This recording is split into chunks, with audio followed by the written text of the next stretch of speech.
Is Kohli's captaincy success or a failure?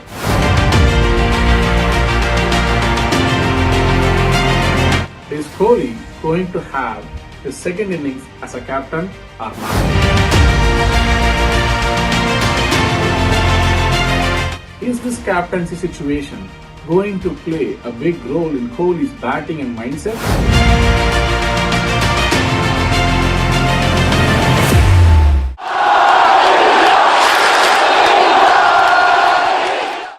Hello friends, welcome to Karthik's Cricket Views. Is Kohli's captaincy success or a failure? Is Kohli going to have his second innings as a captain or not? Is this captaincy situation going to play a big role in Kohli's batting and mindset or not? Let's take a deep look at it.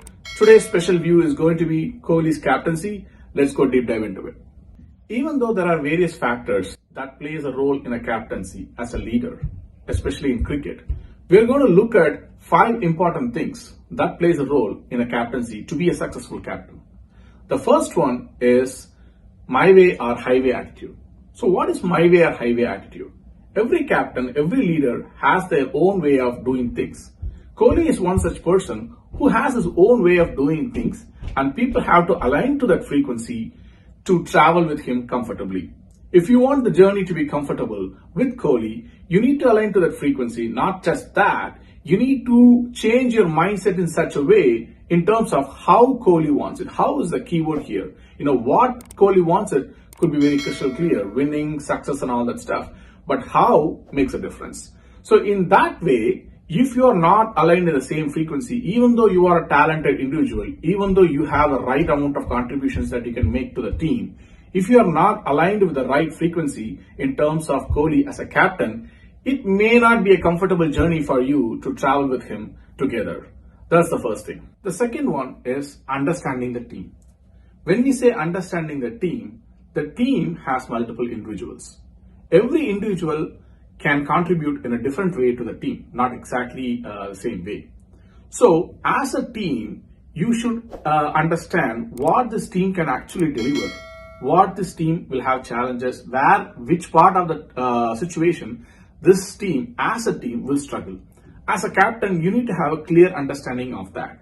If you just rely on individual's capability, if you just rely on individual strength to make a successful delivery, then that could be a challenge in terms of some situations, especially when you want to win a match as a team together. So for that, you need to understand how this unit will operate together as a one single entity, right? If you have that understanding, your strategy and your decisions will line up to that. Did Kohli do that right? Kohli might have probably known certain individuals, but as a team, as a unit, as a single entity, did Kohli read the book right to produce the right outcome? Probably that's something we need to look at. The third one is mentorship. When you say mentorship, the first name that comes to the mind is MSD, Dhoni. But here, it's not the comparison of Dhoni versus Kohli. But when it comes to mentorship, the expectation from a captain or a leader is the leader should understand every single individual as a different person, not as the same person. For example, you might have 2 opening batsmen, but the 2 opening batsmen may not operate in the same way in terms of various factors. So as a captain and as a leader, you should be able to talk to every single individual. You should be able to connect to every single person, understand their challenges, understand their strength, and see how you can augment, how you can give some suggestions, help in terms of improving from where they are. How you understand certain challenges they have as an individual, and you give some alternate options for them to develop themselves, so that gives them the mental confidence, so that gives them the comfort zone to reach out to you as a captain. So how these things pan out in Kohli's captaincy, we don't know. So that is a key role when you are a captain, when you don't have that level of connect with every single individual. It's not about like 4 individuals, 5 individuals. Maybe in terms of Kohli, he might have had that connect with like 4 or 5 folks who clearly align with his frequency. But did that happen for every single individual in the team? Everybody in the team had a comfort zone of reaching out to Kohli in terms of mentorship. Did that happen? That's definitely debatable. The fourth one is trust. When you are a leader, trust is a very important thing, because your team does the stuff for you, right? You as a captain, you can deploy a million kind of strategies, but that will work when only your team does that for you. For that, team needs to have a trust with a captain. The trust is a two-way street. The captain trusts the team trusts the captain. So let's take an example. When you are on the field, let's say you drop a catch. Without your knowledge, your subconscious mind will tell you to look at your captain. For what? Is your captain looking at you as you have done a terrible mistake?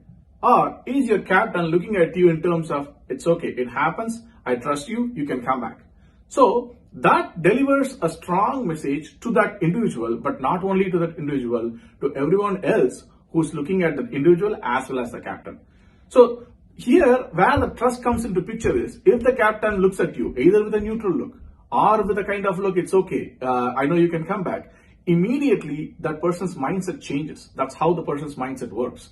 So immediately the person's mindset changes and he becomes more positive in terms of thinking, how do I do best in the next ball? But whereas if the captain gives you a look, what kind of a mistake are you doing, right? Even though that person is capable, even though that person could have been an excellent fielder, but his mindset goes down, that will make him, less comfortable, and he's prone to make more mistakes. That's how trust plays an important role. So when it comes to Kohli and the individuals in the team, how much amount of trust was there between every single individual and Kohli, that is something to look at. The fifth one, last but not the least, is emotions. Why emotions is so important for a leader? Emotions might sound like something off the leadership list, but it is important. So as a captain, right, Kohli in the field, we know Kohli is no short of emotions. Be it a success, be it a failure, be it a happiness, be it a sad moment. Kohli is no short of expression. When you take a wicket, when you bowl an excellent ball, Kohli is the first one to react with strong positive emotions and happiness, right? At the same time, when you drop a catch, when you play a stupid shot, he is the first person to give you the look of, oh my God, what are you doing? What exactly are you playing? That kind of a look. So these two extreme strong reactions, good and bad, how does that play in terms of players? So as a captain, when you show that extreme emotions, you are just letting it out. You are done with it because your emotions went out. You are transmitting. But second part is very important. Your players, your team is receiving that. When they receive the extreme positive emotions, it's good. They do enjoy that. But at the same time, it creates an unknown fear in them that becomes a benchmark. If you fall short of that, oh my God, you are in trouble, right? That kind of thought it could provoke. At the same time, when you show the other extreme negative reaction when they drop a catch or something like that, that gives them the feeling of fear. Oh, my captain is not going to back me up when I make a mistake. Even though I know I am a confident guy, even though I know I am capable of doing things, it could be a due factor, it could be that moment. But if you drop a catch, if your captain is not giving a good look, then what that means is you are getting an instinct, oh my God, this emotion is going to kill my confidence. So that's where this emotion plays an important role. That not just forms an important role, that also forms an image as a leader when you are running a team. The most important thing right now is, given the Kohli's captaincy situation, how much it is going to play in Kohli's subconscious mind when he comes down as a specialist batsman for India team. So it is very important Kohli puts his mind together, he gets his emotions and mindset together to forget about all of these things and rather contribute as an excellent batsman, the Kohli that we know, the Kohli that we have seen in various other matches, in bringing in the specialist batsman skills to show how India team can depend on him. Probably captaincy may not be his strength. Not everybody has their same strength and weakness. So captaincy may not be the biggest strength. Can he come back as a batsman? Can he come back as a dependable person for the team? Can he play under Rohit Sharma as an excellent contributor and produce excellent results? Let's wait and watch. Now that we talked about these 5 important factors of leadership, especially cricket captain, I'll leave it to you as viewers to take these 5 factors and then see how Kohli fits in each and every one of these to define whether his captaincy was successful or not. Because captaincy is not just about the results of the game. It is definitely one of the critical factors, but it's more than that. So as a viewers, I would like to know your comments on what do you think about Kohli's captaincy's success or not a success in terms of these 5 factors or anything more than that. If you like our video, please like, subscribe and share. And we will continue to bring such kind of a quality in-depth analysis videos in our forthcoming videos in the 2D Sports channel. Thanks for watching.